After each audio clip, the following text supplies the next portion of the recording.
Have you ever felt tired, burnt out, or resentful because you agreed to something that you really didn't want to do?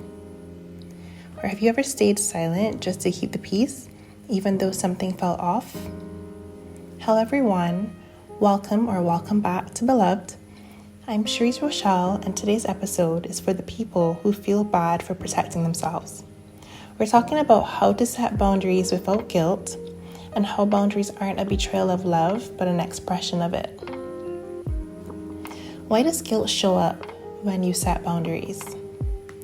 If you've been conditioned to believe that love means self-sacrifice, setting a boundary can feel like selfishness or rejection, especially if your role in childhood was the peacekeeper or the fixer. It's likely that saying no feels like failure. You may carry internal messages like, if I set a boundary, I will hurt them, or I should just be more patient, or I don't want to seem unkind. Guilt thrives when your sense of self is tied to being needed, liked, or accepted, and boundary setting challenges that by prioritizing your well-being over others' comfort. Here are a few signs that you may be struggling with boundary guilt. You apologize for expressing your needs. You say yes out of fear, not freedom. You explain or over-explain your decisions to avoid conflict. You feel anxiety after a conversation when you stood your ground. You feel responsible for others' emotional reactions. And the inner narrative may be, I do not want them to feel abandoned, or I'll just deal with it, it's not worth the drama. Or maybe, if I say no, I'll seem unloving. But what does the Bible say? Boundaries are not unbiblical, they are biblical wisdom. Let your yes be yes and your no, no. That is taken from Matthew chapter 5, verse 37. Clarity is love. Vague or dishonest yeses breed resentment. Above all else, guard your heart, for everything that you do flows from it. That is taken from Proverbs chapter 4, verse 23. Guarding your heart is not selfish, it's spiritual stewardship. Each one should carry their own load. That is taken from Galatians chapter 6, verse 5. You are not called to carry everyone else's emotions, decisions, or responsibilities. Jesus himself walked away from demands, rested despite people's expectations, and often said no, even when crowds were pressing in. His life shows us that saying no doesn't mean you're unloving, it means that you're living with purpose. So let's talk about how to set boundaries without guilt.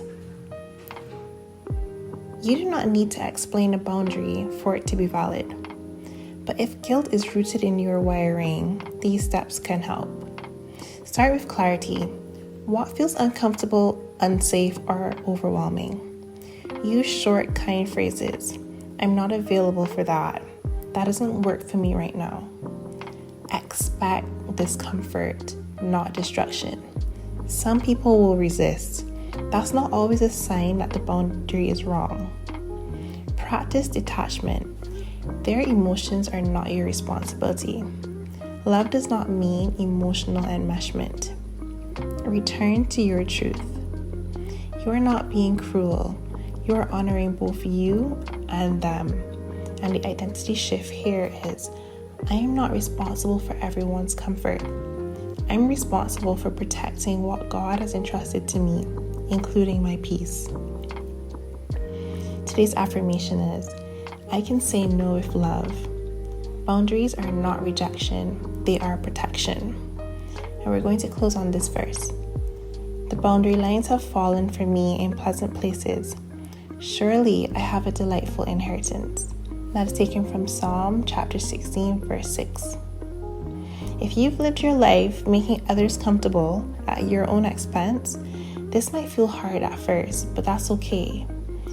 You're learning to walk in love and truth. If you need support in learning how to set healthy limits, especially if you're still healing from people pleasing or parent wounds, please feel free to get in touch with me.